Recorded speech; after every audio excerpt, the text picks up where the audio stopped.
आज का जो टॉपिक है हमारा वो है हमारा है क्या है, मौर्य काल। मौर्य काल के बारे में सबसे पहले देखेंगे कि इस काल की जानकारी हमें कैसे मिली। पिछला जो क्लास हम लोग जो लेक्चर जो पढ़े थे उसमें हम देखे थे कि जो वृहद्रथ वंश था या फिर वृहद्रथ वंश के बाद जो कई से नंद वंश, ये इसमें घनानंद, पद्मानंद, ये सारा चीज़ हम लोग देखे। जो इतिहास के जितने भी सारे जो सोर्स होते हैं वो किसी न किसी चीज़ पर टिके होते हैं, चाहे वो किसी लिटरेचर के माध्यम से हमें पता चला हो या फिर किसी आर्कियोलॉजी डिपार्टमेंट के माध्यम से। जैसे कि उनके पास आर्कियोलॉजी के पास या तो लिटरेचर के पास लिटरेचर के रूप में सोर्स होता है या फिर हो सकता है कोई पत्थर की मूर्त, जैसे पुरातात्विक अभिलेख जिसको कहते हैं, ये सारा चीज़ आपको मिल सकता है। ठीक है, तो अब जैसे मौर्य काल के बारे में हम बात करें, जैसे मौर्य काल के पहले का भी जानकारी का स्रोत लगभग तकरीबन यही रहेगा।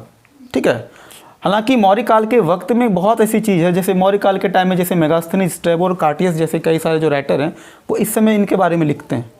मौर्य काल से पहले की अगर आपको जानकारी चाहिए तो कई सारी जैसे जैन बौद्ध के जो कल्पसूत्र और जो दीपवंश, महावंश जैसे जो किताबें हैं ये मौर्य काल से पहले की भी जानकारी देते हैं और ये मौर्य काल के बारे में भी बताते हैं। आज के लेक्चर का जो हमारा मेन उद्देश्य है कि मौर्य काल के बारे में हमें पूरा डिटेल से समझना है, ताकि जो बिहार स्पेशल से जो क्वेश्चंस आते हैं, चाहे वो बीपीएससी का में हो या फिर सीडीपीओ में हो या फिर बिहार दरोगा में क्वेश्चन आता हो, सारे ही क्वेश्चन को ये कवर करता हो।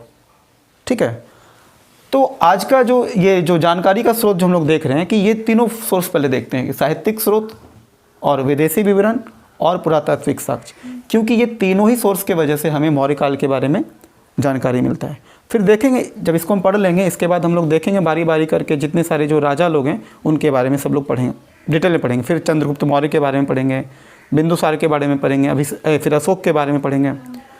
तो पहले बेसिक देख लेते हैं कि इनके जानकारी के जो है स्रोत कहाँ से हमको मिलते हैं। तो सबसे पहले अगर बात करें तो साहित्यिक साक्ष्य की बात करें अगर हम, तो साहित्यिक साक्ष्य में जो कई सारे जो ग्रंथ है जिसके माध्यम से हमें मौर्य काल के बारे में जो जानकारी मिलती है, तो उसमें ब्राह्मण साहित्य कहने का मतलब है कि ये जो साहित्य है, जो लिटरेचर है, जो लिखा गया है वो किसी ब्राह्मण के द्वारा लिखा गया है।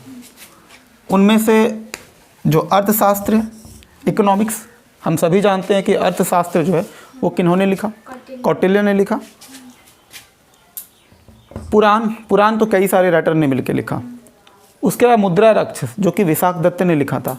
आखिर ये मुद्रा राक्षस हो या फिर अर्थशास्त्र हो या फिर पुराण में हो, हालांकि इन तीनों किताबों की अगर हम बात करें तो उनमें मौर्य काल के अलावा भी कई सारी जानकारियाँ हमें मिलती हैं। लेकिन हमें ये देखना है कि इन किताबों में मतलब कि मेरे काम का, यानी कि मौर्य काल के जो जानकारी चाहिए हमें, वो इससे क्या क्या मिलता है।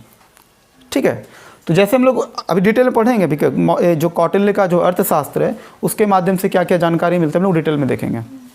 ठीक है, उसके बाद जो बौद्धों का जो ग्रंथ है जिसमें कि दीपवंश, महावंश टीका, महाबोधि वंश और दिव्यावतार, ये सारे बुक हैं। इनमें भी मौर्य काल के समय के जो राजा थे या फिर मौर्य काल के जो समाज थे, मौर्यकालीन लोगों की बातें, उनके खान पान, रहन सहन, लोगों के मनोरंजन के क्या साधन थे, इन सारी चीज़ों की जानकारी हमें यहाँ से मिलती है, चाहे वो इधर से हो या फिर इधर से हो। तो बौद्ध के साहित्य चूँकि उसी काल में लिखे गए थे और इसी वजह से आपको मौर्य काल के बारे में बहुत सारी जानकारी जो हमको इन सारी किताबों से भी मिलती है। उसके अलावा जैनों के भी कुछ ग्रंथ थे जिसमें कि कल्पसूत्र और परिशिष्ट वर्मन, ये जो किताबें, इसके अलावा और भी कई सारे जैन ग्रंथ हैं, उसमें भी आपको जो है इसी मौर्य काल के बारे में आपको डिटेलिंग से जानकारी मिलती है। अब देखो, इतिहासकार क्या होता है ना कि इतिहासकार इन सारी किताबों का, जैसे जितने सारे मैंने बताया आपको जो साहित्यिक स्रोत है, चाहे वो ब्राह्मण साहित्य हो, बौद्ध ग्रंथ हो या फिर जैन ग्रंथ हो, इन सारे ही लिटरेचर के बुक का इस्तेमाल करके वो इतिहास की बातों का जो मर्म होता है वो निकालते हैं। क्योंकि इतिहास में पहले कौन सी घटनाएं घटी है इस चीज़ का हम केवल अभी अनुमान लगा सकते हैं, और ये अनुमान आप तभी मतलब ठीक लगा सकते हैं जब आपके पास कोई वैसा सोर्स हो जिनको पढ़ के आप अनुमान लगा सकते। जैसे क्या होता है ना कि अनुमान आपको लगाने के लिए कुछ तो साक्ष्य होने चाहिए ना, तभी आप अनुमान सटीक लगा पाओगे। तो मौर्य काल के बारे में जितनी भी सारी बातें आज जो हमारी इतिहास की किताब में लिखी गई है, ये इन्हीं सारे स्रोत के वजह से इनको स्टडी करके इतिहास का इनको ठीक से पढ़े, और फिर कई सारी चीज़ों को तो डायरेक्ट भी लिखा गया है। जैसे कि अशोक के बारे में जो कई सारे जो है उनके बारे में जो धम्म की जो बात वो कहते हैं वो कई सारी किताबों में लिखा गया। तो कुछ चीज़ें तो आपको डायरेक्ट हूबहू लिखा गया, और कुछ चीज़ों को हमको अनुमान के तौर पे लगाना पड़ता है। ठीक है, तो अच्छा, उसके बाद अगर बात करें तो इसी मौर्य काल के समय में, चूँकि इसके जस्ट हम लोग पहले पढ़े थे कि कई सारे विदेशी जो आक्रमणकारी जो थे हम लोग वो भी पढ़े थे, जिसमें कि सिकंदर भी था। तो इस समय चूँकि विदेशों के साथ हमारा संबंध काफ़ी अच्छा था, विदेशी व्यापार हमारा काफ़ी अच्छा चल रहा था, और इसके वजह से क्या हुआ कि कई सारे जो विदेशी यात्री थे वो यहाँ आते थे, जिनमें से कि मेगास्थनीज थे, स्ट्रैबो थे, कर्टियस थे, इसके अलावा और भी कई सारे जो विदेशी जो यात्री थे जो भारत यहाँ आए घूमने के लिए, और उन्होंने भारत के बारे में तमाम कई प्रकार की बातें वो कहे। जैसे कि चंद्रगुप्त मौर्य के समय में जब ये मेगास्थनीज आते हैं तो यहाँ पर भारतीय समाज के बारे में काफ़ी कुछ लिखते हैं। तो चंद्रगुप्त मौर्य जो मेगास्थनीज था वो वहाँ का जो सेल्यूकस निकेटर जो राजा था जो पश्चिम का, उसका वो दूत था। ठीक है, चूँकि वो अब हम बताएंगे इसके बारे में, मेगास्थनीज के बारे में फिर डिटेलिंग हम लोग करेंगे। अभी फ़िलहाल जो हमारा फोकस है वो ये है कि इनके माध्यम से हमें क्या क्या जानकारी मिलती है। तो मेगास्थनीज हो, चाहे स्ट्रैबो हो या फिर कार्टियस हो, ऐसे कई प्रकार के विदेशी यात्री जो आए थे, क्योंकि वो ये जो विदेशी विद्वान भी थे, क्योंकि इन्होंने भी कई सारी किताबों को लिखा है, इनके माध्यम से भी इसी मौर्य काल के बारे में बहुत सारी जानकारी मिलती है। तो ये जो आप देख रहे हो इधर से किताब, ये सारे इंडियन राइटर हैं, जो हमारे भारत के जो लेखक हैं उनके द्वारा लिखे गए इतिहास है, और ये कुछ विदेशी जो राइटर आए थे वो भी कुछ अलग बात कहने की प्रयास किए। अच्छा, उसके अलावा जो तीसरा पॉइंट है वो क्या है? पुरातात्विक साक्ष्य। देखा जाए तो अगर आप हमसे पूछेंगे कि तीनों में से सबसे ज़्यादा प्रामाणिक हम किसको मानते हैं, मेरे हिसाब से पुरातात्विक साक्ष्य। रीज़न ये है कि चाहे वो विदेशी विवरण हो, चाहे वो साहित्यिक साक्ष्य हो, जो भी हो, यहाँ पर क्या होता है कि इतिहास के साथ छेड़छाड़ ज़्यादा संभव है, क्योंकि चीज़ों को आप रीराइट कर सकते हो, है ना। कई बार क्या होता है कि जो चीज़ें किताब में लिखी जाती है, दरअसल वो किताब बाद में होता ही नहीं उस मूल रूप में है, मतलब लिखा गया था वो किताब, लेकिन जैसे मेगास्थनीज के जो इंडिका जो लिखा गया था, मेगास्थनीज की जो इंडिका पुस्तक है वो मूल रूप में हमारे पास अवेलेबल नहीं है। मेगास्थनीज पर जो टीका टिप्पणी जो कई सारे राइटर ने लिखा, उनके बिहाफ पे हम सोचते हैं कि अच्छा मेगास्थनीज जो है मौर्य काल के बारे में ये सारी जानकारी हमें देते हैं। ये क्या बोले थे, क्योंकि इनका किताब हमारे पास अवेलेबल है ही नहीं, तो साहित्यिक स्रोत के साथ ये समस्या है कि कभी कभी क्या होता है कि वो आपके जो मेन सोर्स है वो आपके पास अवेलेबल ही नहीं होता है, वो ख़राब होने का चांस ज़्यादा होता है। और कई बार क्या होता है, इतिहास में छेड़छाड़ बहुत ज़्यादा होता है। आपके पास मान लो जो भी बुक वगैरह जो भी था, हो सकता है उसके साथ रीराइटिंग का प्रॉब्लम हो, फिर से काट के कुछ और लिख दिया हो, या फिर उतने हिस्से को हटा कर कुछ और हिस्से को जोड़ दिया हो, ऐसा संभव है। लेकिन अगर हम बात करते हैं पुरातात्विक स्रोत में, तो पुरातात्विक साक्ष्य जितने भी हमारे पास अवेलेबल हुए हैं उसमें आप किसी भी प्रकार का रीराइटिंग नहीं कर पाओगे। तो रीराइटिंग जैसे कि पत्थर में अगर किसी चीज़ को हम लिखते हैं तो उसको आमतौर पे रीराइटिंग मुश्किल है। जैसे अभी हम देखते हैं जो जैसे सड़क वगैरह जो बनता है गली वगैरह में, तो हम देखते हैं ना कि जो अब जो एक शिलालेख जो होता है, जो काला वाला जो पत्थर होता है, वो गली के बाहर जो है उसको लगाया जाता है कि फलाना फलाना नेताजी के द्वारा इतने तारीख को इतनी राशि प्रकलित की गई है, ठीक है, और ये रोड बनाया गया है। नेताजी फिर आएंगे टाइम पे आके फीता काटेंगे, फिर लोग ताली बजाएंगे। अच्छा, वो पत्थर की वो जो बनवाते हैं, जो पत्थर का जो स्लेट होता है वो इसलिए बनवाते हैं ताकि वो काफ़ी लंबे टाइम तक टिका रहता है और कोई इसको छेड़छाड़ नहीं कर सकता है, मिटा नहीं सकता है। आप उसको तोड़ सकते हो, बर्बाद कर सकते हो, लेकिन उसके जगह पे कुछ और आप नहीं कर पाओगे। तो पुरातात्विक साक्ष्य के माध्यम से जो भी इतिहास के प्रमाण मिलते हैं वो ज़्यादा प्रमाणिक माने जाते हैं। देखो, अभी जो हम लोग क्लास जो कर रहे हैं, जो पढ़ रहे हैं, स्टडी जो कर रहे हैं, ये हमें मौर्य काल की जो मूलभूत बात है उसको समझने में मदद करेगा। और यही नहीं, इसके अलावा जो इतिहास के चाहे मौर्य काल पढ़ें या फिर गुप्त काल पढ़ें या फिर गुप्तोत्तर काल पढ़ें, किसी भी कालखंड को आप अगर पढ़ते हो, जैसे पहले हम लोग हड़प्पा काल पढ़े थे, फिर वैदिक काल पढ़े थे, तमाम सभी जगह जो जितनी भी जानकारी हमारे पास आज अवेलेबल है उसमें पुरातात्विक साक्ष्य का ज़्यादा योगदान है। क्योंकि पुरातात्विक साक्ष्य की बात मैंने बताया ना कि इसमें रीराइटिंग का जो है मामला जो है आप वो नहीं कर पाते हो, जबकि यहाँ पे कुछ जैसे मेगास्थनीज भी आप देख लो कि भारत के बारे में जो बोले थे कि भारतीय समाज 7 भागों में विभाजित है, जिसमें कि मजदूर वर्ग, किसान वर्ग, सबको अलग अलग क्लासिफिकेशन किया गया था। जबकि कई सारी बातें, इनकी भ्रामक बातें भी निकली थी कि भारत में कभी अकाल ही नहीं पड़ता था। जबकि हम लोग जैन ग्रंथ और ये जो हम लोग पढ़ रहे थे, जो देखिए ना स्थविर और महासंगीत जो हम पढ़े थे, इसके अलावा जो क्या पढ़े थे उसके बारे में, जो एक दिगंबर, हाँ श्वेतांबर और दिगंबर के जब बारे में पढ़े थे तो वो हम क्या देखे थे, जब मगध में अकाल पड़ा था तो तभी न स्थल बाहु और ये जो है चले गए थे उधर, स्थल बाहु यहीं रह गए थे, अभद्र बाहु चले गए थे। तो ये अकाल पड़ा था, ये तो इस बात के प्रमाण है। लेकिन इनके द्वारा ये लिखा गया कि भारत में कभी अकाल ही नहीं पड़ता है। भारतीय मतलब कि जो भारत का जो भूगोल इतना अच्छा है, यहाँ पर कभी अकाल पड़ ही नहीं सकता है। तो कई सारी भ्रामक बातें हैं, इनकी हर एक बातों को हम सही नहीं मानेंगे। इनके द्वारा बहुत कुछ लिखा गया है मौर्य काल के बारे में, तो सारी जानकारी पुख्ता नहीं है। पुरातात्विक साक्ष्य की अगर हम बात करते हैं उसमें कौन कौन सी चीज़ हमें पढ़ना है, जैसे अशोक के कई प्रकार के शिलालेख है, जैसे 40 से भी लगभग ज़्यादा आपको शिलालेख अभी हमें प्राप्त हुआ है। तो उनके अभिलेख में जो अशोक के जो धम्म हैं, अशोक के धम्म का मतलब अशोक के द्वारा जो कही गई जो बातें थी, जो उनका दर्शन था, उन जो आम लोगों से वो अपील करते थे कि पशु का जो बलि ना हो, राजा के प्रति आपका जो है कर्तव्य बोध होना चाहिए, आपको ईमानदार होना चाहिए, ये सारी जो बातें वो अच्छी अच्छी बातें कहते हैं। तो ये सारे बात वो कहाँ लिखा है, अशोक अपने अभिलेख में लिखवाते हैं। उसके अलावा जूनागढ़ का जो गिरनार अभिलेख है, आपको उसमें भी मौर्य काल के बारे में बहुत कई प्रकार की जानकारी मिलती है। फिर काली पॉलिश वाले जो मृदभांड है, मृदभांड का मतलब होता है कि जो मिट्टी का बर्तन है, तो उस समय का जो मिट्टी का बर्तन वो काला कलर का जो पॉलिश किया होता था उसके हमें मिलते थे। फिर मुद्रा, मौर्यकालीन कई प्रकार की मुद्रा थी, जिसको कि हम लोग आहत मुद्रा कहते हैं, जो पंचमार्क भी इसको कहते हैं। तो ये आहत मुद्रा इसका नाम इसलिए है क्योंकि इनको चोट करके बनाया जाता था, एकदम ठोक ठोक करके जो चपटा कर दिया जाता था, ठीक है, और उससे जो है मुद्रा जो है बनाया जाता था। तो ये वो जो मुद्रा है वो तो ख़राब नहीं हुआ है ना।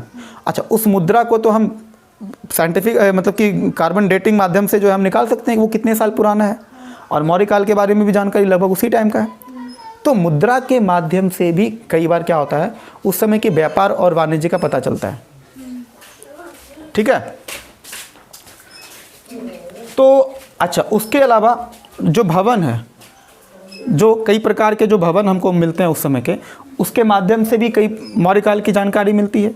उस समय के लोग जो है जो घर बनाते थे, घर बनाने का उनका डिज़ाइन कैसा था। जैसे हम पहले भी कह चुके हैं कि अशोक के टाइम में जो मौर्य काल के समय में जो घर बनाया जाता था, वो घर किस प्रकार से बनाया जाता था, लकड़ी का घर का मतलब ज़्यादा इस्तेमाल किया जाता था, ठीक है। अच्छा, लकड़ी का घर इसलिए बनाया जाता था क्योंकि उस समय हमारे पास जंगल के सोर्स ज़्यादा थे, और जंगल की कटाई करके हम ईजिली क्या किए, लकड़ी का घर बनाए हम। अच्छा, और कई प्रकार का स्तूप, जो बौद्ध का जो स्तूप है वो भी हमें कई प्रकार के प्राप्त हुए हैं। उसमें बुद्ध के जो है अवशेष, हड्डियों का अवशेष मिलता है। गुफा, जो बौद्ध विहार के लिए जो बनाया गया था, राजाओं के माध्यम से बौद्ध भिक्षुओं को रहने के लिए कई प्रकार की गुफाएं बनाया गया था। तो वो गुफा तो आज भी मौजूद है ना। तो ये तमाम तरह के जो साक्ष्य हैं, इनसे हम क्या सीखते हैं कि मौर्य काल में जो जानकारी के जो स्रोत है वो हमको लगभग इसी चीज़ से हमको पूरी तरह से मौर्य काल के बारे में हम लोग पढ़ने वाले हैं, क्योंकि पढ़ने का जो हमारा सोर्स होगा वो लगभग हमारा यही होगा, ठीक है। उसके अलावा जो चीज़ देखते हैं, पॉज हो गया, अब हम लोग देखते हैं कि जो चाणक्य या फिर कौटिल्य का जो अर्थशास्त्र है, उसके माध्यम से मौर्य काल के बारे में हमें क्या जानकारी मिलती है। तो सबसे पहली बात जो इसके बारे में कई बार एग्जाम में पूछा गया है कि ये जो कौटिल्य का जो अर्थशास्त्र है, जिसको कि हम लोग इकोनॉमिक्स कहते हैं, इसमें रियल मायने में वो किस चीज़ पर लिखा गया बुक है, वो एक्चुअली वो एक तरह से क्या है, राजनीतिक विषय पर लिखा गया है वहाँ पर, ठीक है। तो कई बार क्या होता है कि एग्ज़ाम में दे देगा ऑप्शन, राजनीतिक विषय पर, आर्थिक विषय पर, कर प्रणाली पर, या कुछ इस तरह से ऑप्शन आपको दे देगा। तो बच्चे को लगता है अच्छा इकोनॉमिक्स लिखा हुआ है, इसका मतलब आर्थिक, मतलब कि ये आर्थिक साहित्य के हिसाब से कुछ होगा। तो अर्थशास्त्र को टिक कर, मतलब कि अर्थशास्त्र किस विषय पे लिखा हुआ, उसमें आर्थिक विषय से जो ऑप्शन दिखता है उसको हम टिक करके आगे बढ़ जाते हैं, जबकि इसका सही आंसर क्या होगा, राजनीतिक विषय पर जो लिखा गया पुस्तक है उसी को हम क्या बोलते हैं, अर्थशास्त्र कहते हैं। इस अर्थशास्त्र में जो कौटिल्य जो लिखे हैं वो किस चीज़ के बारे में लिखते हैं, वो लिखते हैं टैक्स सिस्टम के बारे में, कर प्रणाली, टैक्स सिस्टम। ये टैक्स सिस्टम के बारे में क्या बतलाते हैं कि किसी भी राज्य का जो कर प्रणाली हो वो इस तरीके से होना चाहिए था कि आम लोग भी आसानी से राजा को कर दे सके। मतलब कि टैक्स का रेट बहुत ज़्यादा भी नहीं होना चाहिए और बहुत ही कम नहीं होना चाहिए। टैक्स का रेट कैसा होना चाहिए, मॉडरेट होना चाहिए, वैसा होना चाहिए ताकि देखो, चूँकि टैक्स जब हम लगाते हैं तो लोगों की क्षमता के हिसाब से कोई व्यक्ति टैक्स देता है। आज भी भारत में जो कर व्यवस्था है, जो कर प्रणाली जो चल रहा है, टैक्स सिस्टम जो चल रहा है, उसमें क्या होता है कि जिस इनकम के हिसाब से होता है, जो लो इनकम वाले होते हैं उनको फ़िलहाल तो टैक्स के रेट दायरे से बाहर किया जाता है, जिनका इनकम थोड़ा ज़्यादा है उनको टैक्स का रेट भी उसी हिसाब से लगता है। तो टैक्स का रेट कैसे होगा, उसके इनकम के हिसाब से लगाया जाता है। और ऐसा भी नहीं होना चाहिए टैक्स का रेट कि मतलब जो बहुत ज़्यादा पैसा कमाता है उस पर 50% टैक्स लगा दो। क्योंकि देखो क्या होता है ना कि जब हम टैक्स का रेट हम कभी कभी ज़्यादा करते हैं तो वैसे में टैक्स एविएशन यानी कि टैक्स पर जो चोरी है वो बढ़ जाता है।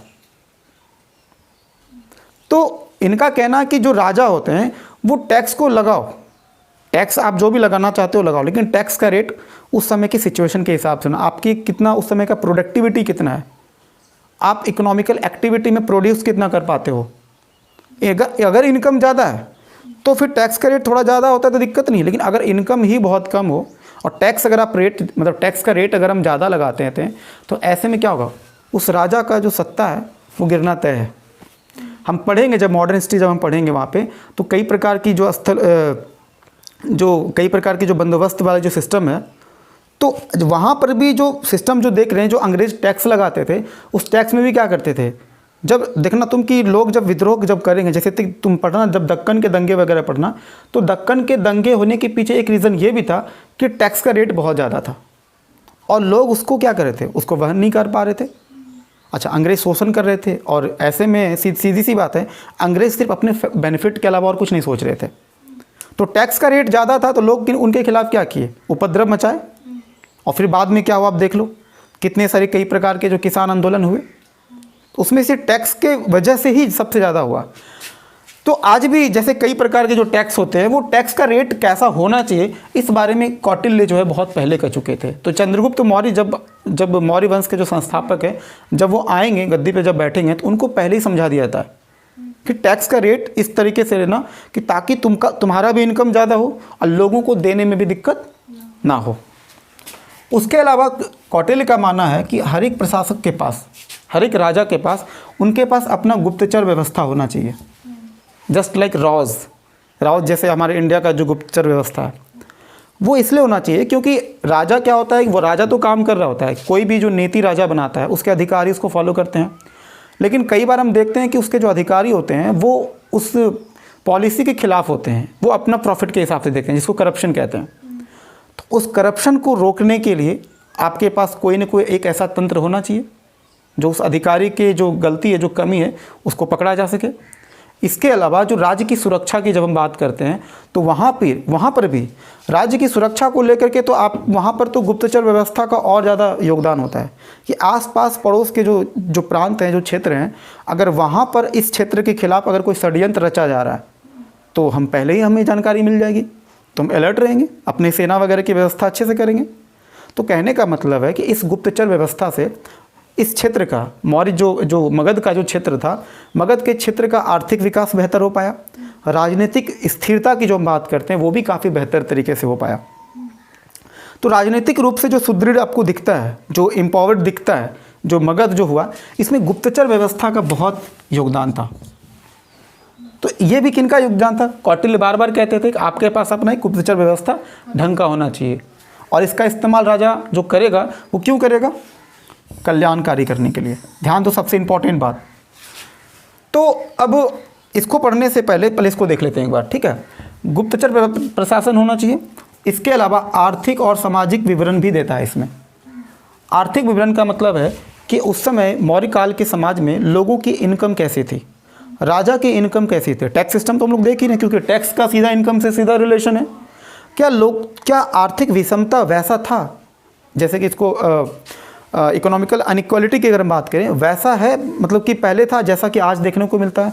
जैसे अभी के समाज की अगर हम बात करें, कुछ लोग बहुत अमीर हैं और कुछ लोग बहुत ही गरीब हैं। इसका मतलब है कि अमीरी और गरीबी के बीच फासला क्या है? बहुत ही ज़्यादा है।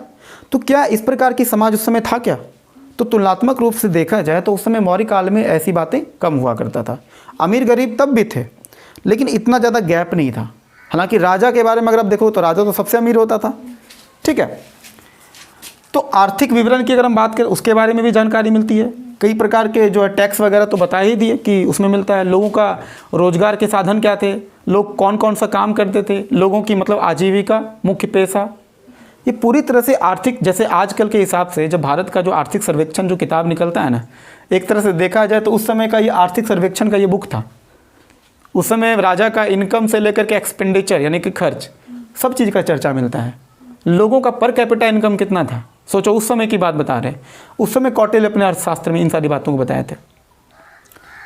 इसके अलावा जो सामाजिक विवरण है, यानी कि समाज में जो भेदभाव जो दिखता था उसके बारे में भी दिया गया है। समाज में कितनी प्रकार की विविधता है, जो डाइवर्सिटी की बात बोलते हैं, चाहे वो छुआछूत को लेकर के हो, वर्ण व्यवस्था में जितनी सारी बातें हैं, वो सब चीज़ के बारे में कौटिल्य में मतलब इसमें इकोनॉमिक्स में लिखा हुआ है। मतलब एक कंप्लीट पैकेज है। मतलब कि इकोनॉमिक्स जो लिखे थे वो मौर्य काल को समझने का एक एकदम कंप्लीट पैकेज है। सब चीज़ के बारे में जानकारी दी, चाहे आपको समाज के बारे में समझना हो, लोगों के बारे में समझना हो, लोगों की आजीविका के बारे में समझना हो, लोगों के सोचने समझने का तौर तरीका के बारे में समझना हो, चाहे राजा के बारे में समझना हो, चाहे उनके गुप्तचर प्रशासन हो या फिर उनके आर्थिक क्रियाकलाप की बात करें। ये सारी बातें जो है उनमें लिखा हुआ है, ठीक है। अच्छा, इन सारी बातों के माध्यम से, चाहे वो कर प्रणाली हो, गुप्तचर प्रणाली हो, फिर आर्थिक सामाजिक विवरण के माध्यम से, ये कहना क्या चाहते थे? कहना ये चाहते थे कि एक राजा को जो अपने राज्य के प्रति जो उसका जो कर्तव्य बनता है, वो राज्य के प्रति उसका नज़रिया कैसा होना चाहिए। तो नज़रिया कैसा होना चाहिए? लोक कल्याणकारी, यानी कि वेलफेयर। एक राजा को कल्याणकारी, लोक कल्याणकारी, मतलब लोक मतलब तब पब्लिक, तो पब्लिक के कल्याण करने के लिए राज्य का स्वरूप कैसा होना चाहिए, राज्य का प्रारूप कैसा होना चाहिए? लोक कल्याणकारी। राजा कोई भी कार्य वैसा नहीं करेगा जो जनता के खिलाफ हो, जो जनता के कल्याण से कोई मतलब ना रखता हो। राजा हर बार कोशिश करेगा कि कुछ ऐसा काम करें जिससे कि पब्लिक को फ़ायदा हो। जैसे कई आपको देखेंगे आगे चल के, अशोक चाहे फिर चंद्रगुप्त मौर्य, कई प्रकार के नहर जो है, सड़क का जो है जाल बनाएगा, ये कई प्रकार के ऐसे काम करेगा जिससे कि लोगों को बेनिफिट होता है।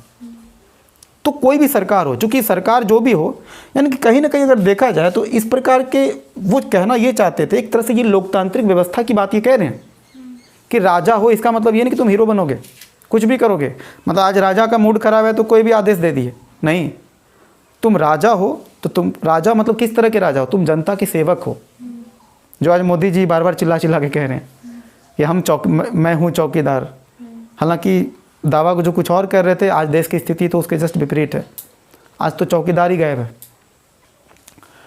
तो लोक कल्याणकारी की जो बात कर रहे हैं, एक राज्य का स्वरूप कैसा होना चाहिए? लोक कल्याणकारी। और वर्तमान स्वरूप में जो भारतीय साम्राज्य की अगर बात करें, जो भारत की बात करें, तो आज हमारे यहाँ की जो सरकार है वो कैसा है? लोक कल्याणकारी है। उनका काम क्या है? जनता का सेवा करना। तो इस वजह से हम लोग देखते हैं संविधान का भी एक ढांचा है कि उसके हिसाब से ही चलना पड़ेगा, वो अपनी मनमानी नहीं करेगा। तो वेलफेयर स्टेट की बात ये बहुत पहले आ जाती है, कौटिल्य के अर्थशास्त्र में दिया हुआ है। अच्छा, दूसरा जो सबसे खास बात देखते हैं कि जो कौटिल्य का जो सोचने समझने का जो तौर तरीका था, आप देख रहे होंगे कि ये सारी चीज़ें जो लिखा हुआ है ये कोई आम व्यक्ति नहीं लिख सकता है। कौटिल्य के बारे में ये कहा जाता है कि एक प्रकार के वो क्या थे? यथार्थवादी विचारक थे। यथार्थ मतलब क्या होता है? सच। वाद मतलब होता है दर्शन। मतलब आपका सोचने समझने का तरीका हमेशा कैसा होना चाहिए? एकदम सच्चाई के नज़दीक। मतलब कोई आदर्शवादी व्यक्ति नहीं, आदर्शवादी बात नहीं होना चाहिए। यथार्थवाद के जस्ट विपरीत क्या होता है? आदर्शवाद। आदर्शवाद का मतलब होता है कि सब चीज़ अच्छा हो जाएगा, जस्ट लाइक राम राज्य की तरह। एक ऐसा टाइम आएगा जहाँ पर किसी और मतलब कि कभी किसी के साथ जो है भेदभाव नहीं होगा, सब बराबर होगा, जिसको मर्जी होगा अपने काम अपने मन के हिसाब से काम करेंगे, लोग अपनी इच्छाओं के हिसाब से जो है जिएंगे, माई चॉइस, इस तरह की बातें जो करते हैं।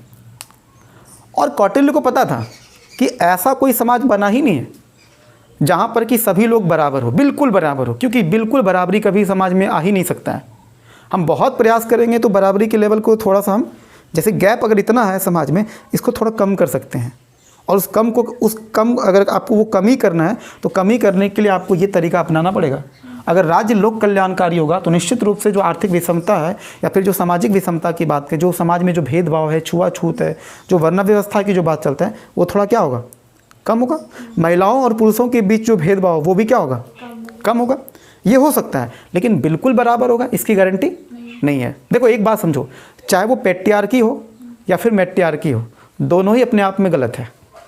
कुछ लोग मैट्रियार्की के सपोर्ट में होते हैं। हालांकि देखो, भारतीय समाज पितृसत्तात्मक है। वो हम लोग इसलिए कहते हैं क्योंकि यहाँ पर अधिकांश जो बड़े बड़े फैसले होते हैं वो कौन लेते हैं? पिता लेते हैं, या मतलब कि कोई पुरुष लेते हैं। इसलिए भारतीय समाज को पितृसत्तात्मक कहा गया। भारत में ही जो कुछ क्षेत्र हैं, जैसे कि नॉर्थ ईस्ट के जो कुछ रीजन्स वहाँ देखते हैं, उसको मैट्रियार्की सोसाइटी कहते हैं। मतलब वहाँ पे पिता की तुलना में माताओं का योगदान ज़्यादा होता है। वहाँ पर एक लड़की कई लड़कों से शादी करती है, समझ रहे हो आप बात को।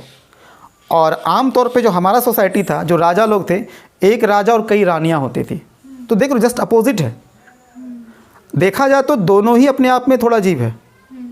हल ठीक है, देखो होना तो ये चाहिए बिल्कुल बराबरी, एक एक शादी हो, दोनों बराबरी की बात करें। तो चाहे वो पैट्रियार्की की बात हो चाहे मैट्रियार्की की बात हो, दोनों ही अपने आप में क्या है, थोड़ा सा गड़बड़ है कहानी। बैलेंस सिस्टम हो तो ज़्यादा अच्छा है। तो देखो कौटिल्य अपने आप में यथार्थवादी विचारक थे। वो राजा को देखो, चाहे वो टैक्स सिस्टम की बात करता हो तो राजा को बोलता था कि भैया टैक्स वैसा रखो जो थोड़ा ठीक लगे, लोग दे सके। ऐसा नहीं कि टैक्स का रेट हम दुनिया भर का बढ़ा दिए, चलो भाई गरीब आदमी टैक्स नहीं देगा और अमीर आदमी के ऊपर इतना टैक्स दे थोप दो कि वो दे ही ना पाए। जैसे भारत में आज से लगभग अगर 15-20 साल पहले का जो टैक्स सिस्टम देखते हैं, 1991 से पहले की बात जब देखते हैं, तो टैक्स सिस्टम कैसा था, लोगों के इनकम जैसे जैसे बढ़ रहा था टैक्स का रेट भी बढ़ा रहा था। और सोचो टैक्स का रेट 50% तक दे दिया था। सोचो कि कोई व्यक्ति अगर एक साल में 1 करोड़ रुपये कमा रहा है, तो भारत सरकार का कहना है कि आपको जो 50 लाख है वो हमको टैक्स दे दो। वो व्यक्ति क्यों देगा 50 लाख रुपये आपको टैक्स देना चाहेगा? तो फिर वो क्या करेगा, ऐसे में जुगाड़ लगाएगा, फिर टैक्स ना देना पड़े इसके लिए वो तिगड़म लगाएगा और वो टैक्स बचाने की कोशिश करेगा। अच्छा, उससे घाटा किसको है? सरकार को ही घाटा है ना। जैसे अभी देख लो आप, प्लेटफॉर्म टिकट का रेट कितना बढ़ा दिया, 50 रुपये कर दिया। पहले प्लेटफॉर्म का टिकट 3 रुपये था, 2 रुपये प्लेटफॉर्म का टिकट था, अभी प्लेटफॉर्म के टिकट का रेट बढ़ा दिया। सरकार का ये आर्गूमेंट है कि हम प्लेटफॉर्म के टिकट का रेट हम इसलिए बढ़ा रहे हैं क्योंकि हम नहीं चाहते हैं कि जो स्टेशन पे अनाप शनाप यात्री हो। ये बात सही है कि भारत में रेलवे स्टेशन पर भीड़ बहुत होता है, लेकिन भीड़ बहुत ज़्यादा होने के पीछे रीज़न क्या है? आपका रेलवे का सिस्टम। आप अगर रेलवे स्टेशन को अगर आप मतलब कि गाड़ियों की संख्या अगर आप बढ़ाते तो भीड़ नहीं होता उतना, क्योंकि गाड़ी लगातार जाती है और भीड़ उसमें एडजस्ट होते। आप क्या करते हो कि लोगों का पॉपुलेशन ज़्यादा है और उसकी तुलना में ट्रेन कम चलाते हो, तो वैसे में भीड़ तो होना है। अच्छा, दूसरा बात है कि देखो अब वही देखना, तुम जब प्लेटफॉर्म का टिकट रेट बढ़ाया तो कई सारे यात्री ऐसे होंगे जो प्लेटफॉर्म का टिकट ही नहीं लेंगे। अब ट्रेन का टिकट का रेट अगर बढ़ाओगे तो लोग बिना टिकट के तो चढ़ेंगे ना। तो इसीलिए देखो लालू सरकार के टाइम में, हालांकि हम लालू सरकार के उतने समर्थक में हम नहीं रहे हैं, मेरा किसी भी पार्टी पॉलिटिक्स से मेरा उतना ज़्यादा अटैचमेंट नहीं रहता है। कोई भी व्यक्ति अच्छा काम करता है उसका हम तारीफ़ भी करते हैं, और अगर कोई व्यक्ति मतलब कोई भी पार्टी का कोई व्यक्ति हो या फिर वो पार्टी ही हो, अगर वो कुछ गड़बड़ करता है तो हम लताड़ते भी हैं। जैसे लालू सरकार एक बार जब रेल मंत्री बने थे तो रेल में बहुत इजाफा किए थे, वो टिकट का रेट कम कर दिए थे, तो इसके वजह से लोग टिकट कटाने लगे थे, लोगों को सुविधाएं होने लगी थी, तो रेलवे उसमें मुनाफा में आ गया था। आज आप टिकट का रेट बढ़ा दियो तो रेलवे का क्या हो रहा है, फिर भी हालत ठीक नहीं चल रहा है। अब तो रेलवे को सीधा बेचने के चक्कर में हो। अभी जो लोग निजीकरण के समर्थक हैं, हालांकि देखो हम निजीकरण के ना हम पूरे समर्थक हैं और ना ही हम पूरे विरोधी हैं, क्योंकि उसके कुछ बेनिफिट भी हैं तो लॉस भी हैं। जिनको निजीकरण का एक सही एग्जाम्पल समझना हो तो वर्तमान दौर में जो भारत में जो हेल्थ फैसिलिटीज़ का जो समस्या दिख रहा है, जो स्थिति है, आप सिर्फ प्राइवेट हॉस्पिटल में जाके एडमिट हो जाओ, ठीक है, आपको 2 से 4 दिन के अंदर समझ में आ जाएगा कि आपकी जो घर की हालात है वो बिगड़ना शुरू हो जाएगा। आप सीधा रोड पे आ जाओगे। और वही जब आप सरकारी हॉस्पिटल में जाते हो तो ऐसी स्थिति नहीं होती है। तो इलाज कराना कितना महंगा हो सकता है ये निजीकरण से समझ में आता है, क्योंकि आम आदमी आज भी गरीब है, वो इतना एफर्ट नहीं कर सकते हैं। हम लोग अभी भी भुखमरी में और गरीबी में बहुत पीछे चल रहे हैं। मेडिकल फैसिलिटीज़ के मामले में तो भारत के बारे में इतना मतलब कहा गया है कि लगभग 155वें नंबर पे हम लोग 160 देशों में, मतलब कि मेडिकल फैसिलिटीज़ इतना ख़राब है। तो ऐसे में क्या होता है ना कि जिम्मेदारी ज़्यादा है। तो देखते हैं, भारत सरकार अभी कोशिश कर रही है, हालांकि इस बारे में बहुत ज़्यादा सीरियस तो दिख नहीं रही है फिलहाल, देखते हैं क्या होता है। तो यथार्थवादी विचारक समझ में आया, ये सीधी बात भैया, टू द पॉइंट बात बोलते हैं। इनकी बात आपको तीखा लग सकता है, लेकिन जो सच्चाई होता है वो बात बोलते हैं। वो कोरी कल्पना, झूठा दिखावा, जो सपना वाला बात है, ये वो बात कौटिल्य नहीं करते हैं। इसलिए इनको क्या बोला जाता है, इनको कहा जाता है भारत का मैकियावेली, क्योंकि यूरोप में जो मैकियावेली, ये भी उपयोगितावादी सिद्धांत को मानते थे, एकदम ये भी यथार्थवादी टाइप के थे। हालांकि अगर हमसे पूछा जाए तो कौटिल्य को जो भारत का मैकियावेली कहते हैं, हम तो मैकियावेली के बारे में कहते हैं कि यूरोप का कौटिल्य है। ठीक है, तो ये थोड़ा सा परसेप्शन है कि हम किसी को कहते हैं भाई तुम तो जैसे कि इंडियन क्रिकेट टीम में कोई अच्छा बैटिंग करता है मान लो, तो जैसे बोलता है ना कि भाई ये तो तेंदुलकर की तरह खेलता है, तो रिकी पॉन्टिंग की तरह खेलता है। तो अच्छा, विदेशों में भी कई सारे क्रिकेटर होते हैं। अब लोग विराट कोहली की तुलना करते हैं कि भाई ये तो विराट के जैसा खेलता है। तो ये चीज़ें देख रहे हो आप कि बड़े चीज़ों से छोटे, मेरा कहने का मतलब है कि मैकियावेली, इनके सामने विचारक की बात अगर करें तो बहुत बड़े विचारक थे हमारा कौटिल्य। मैकियावेली तो उनके सामने कुछ भी नहीं है। ठीक है, अच्छा, उसके बाद जो कौटिल्य का जो अर्थशास्त्र है उसमें देखते ये चीज़ भी देखो बहुत खास दिया हुआ है कि जो इसमें किसी भी मौर्य शासक के बारे में जानकारी नहीं है। देखो ये किताब कितने न्यूट्रल है। बाकी आप कोई भी किताब पढ़ो उसमें राजाओं की कहानी है, उसके बारे में बहुत सारी दुनिया भर की कहानी है। अधिकांश तो राज दरबारी टाइप के कहानी कभी होते थे, वो राजा के बारे में तारीफ़ करते थे और राजा खुश होकर के उनको खुश भक्ति में कुछ देते थे। जबकि कौटिल्य वैसे बिल्कुल नहीं थे। कौटिल्य किसी के सामने झुक नहीं सकते थे। कौटिल्य का ये वही कौटिल्य है जो घनानंद जो है इनका अपमान किया था और उसका बदला ले लिया गया। उधर चंद्रगुप्त मौर्य जो इंतजार कर रहे थे, और कौटिल्य का जब अपमान हुआ तो चंद्रगुप्त मौर्य को भी बुरा लगा क्योंकि इनको अपना गुरु मानते थे। और इसी बात का फ़ायदा मिलकर दोनों मिलकर के क्या किए, ये बात मुद्रा राक्षस में लिखा हुआ है।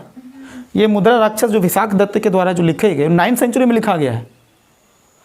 ध्यान देना, किताब बहुत बाद में लिखा गया है और इसमें यही बताता है कि चाणक्य की कूटनीतिक चाल, चाणक्य जो है कौन कौन सा तरीका अपना करके ये कहते थे कि शत्रुओं को कभी भी कमज़ोर मत समझो। शत्रुओं के दुश्मन के हर एक दांव पेच को वो 2-3 स्टेप पहले ही समझ लेते थे कि अब अगला स्टेप इसका क्या हो सकता है। और उसी हिसाब से चंद्रगुप्त मौर्य और जो कौटिल्य थे मिलकर योजना बनाते थे और इसका फ़ायदा मिला कि वो हरा दिया उसको, घनानंद को पूरी तरह से। सोचो इतनी बड़ी विशाल सेना होते हुए भी घनानंद को हरा दिया गया। वही घनानंद जिससे कि सिकंदर की सेना डर के भाग गई थी और उसको चंद्रगुप्त मौर्य हराया। अगर ये कौटिल्य नहीं होते ना तो शायद उनको घनानंद को हराना नामुमकिन था चंद्रगुप्त मौर्य के लिए। तो कौटिल्य वो चीज़ है, कौटिल्य को मतलब कौटिल्य एक ऐसे विचारक हैं जो आज भी समाज में बहुत इंपॉर्टेंट रखते हैं। उनके विचार जब आप पढ़ोगे तो लगेगा हाँ ये चीज़ तो आज भी लागू हो रहा है। जैसे अगर हम बात करते हैं कि इनका जो मंडल सिद्धांत है, हम वापस लौटेंगे फिर वहाँ पे, पहले इसको समझ लेते हैं। इनके द्वारा जो लिखा गया जो मंडल सिद्धांत है उसमें कहा गया है विदेश नीति की चर्चा करते हैं।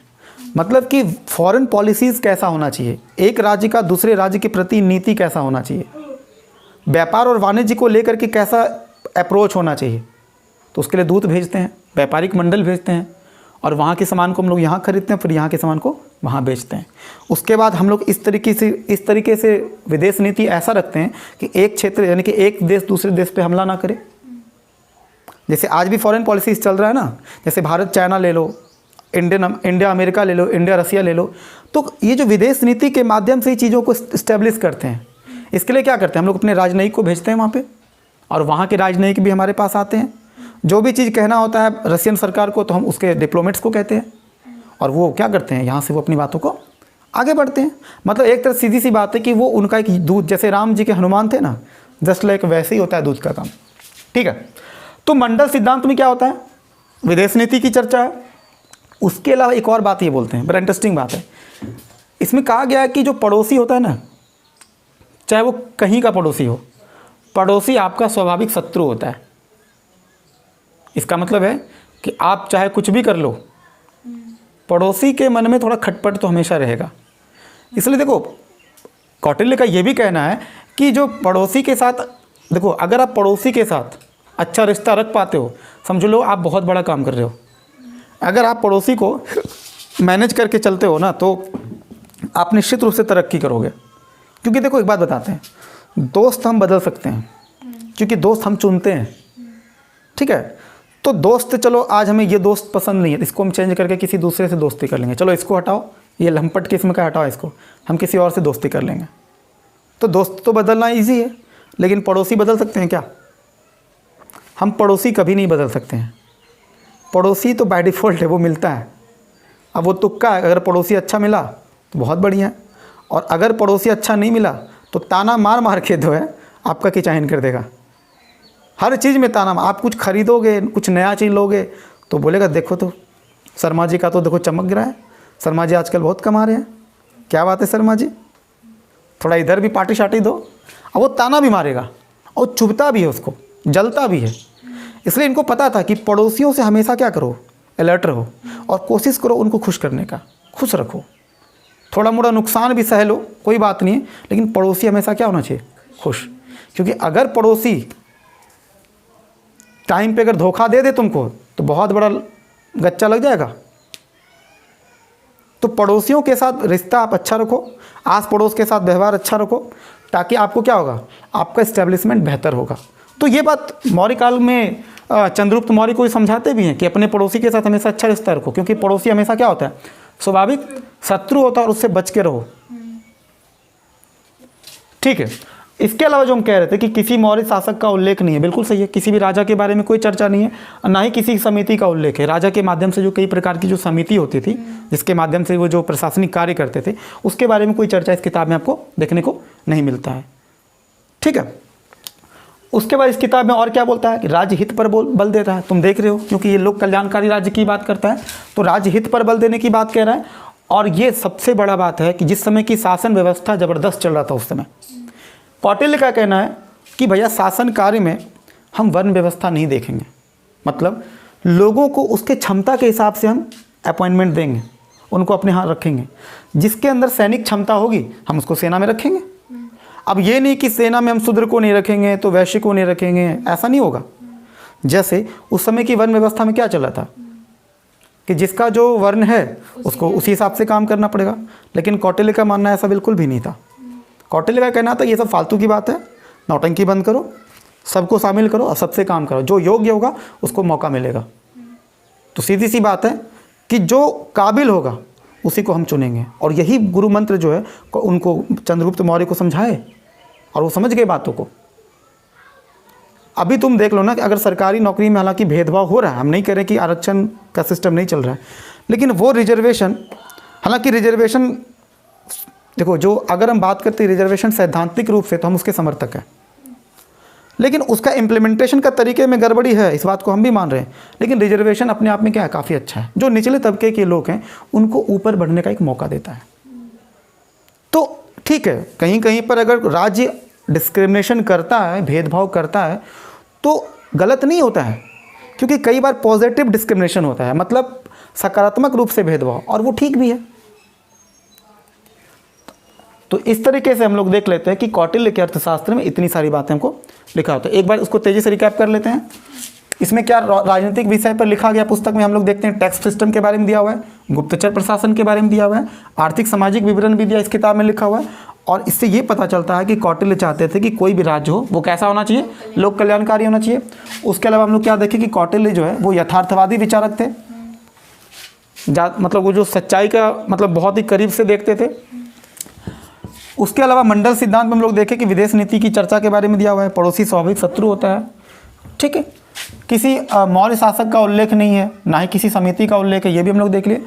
और राज्य हित पर ये बल देने की बात करते हैं, और शासन कार्य में किसी भी प्रकार का वर्ण भेद ये एक्सेप्ट नहीं करते हैं। और मुद्रा राक्षस में तुम लोग देख ही लिए थे। तो ये हमारा था कौटिल्य का अर्थशास्त्र था।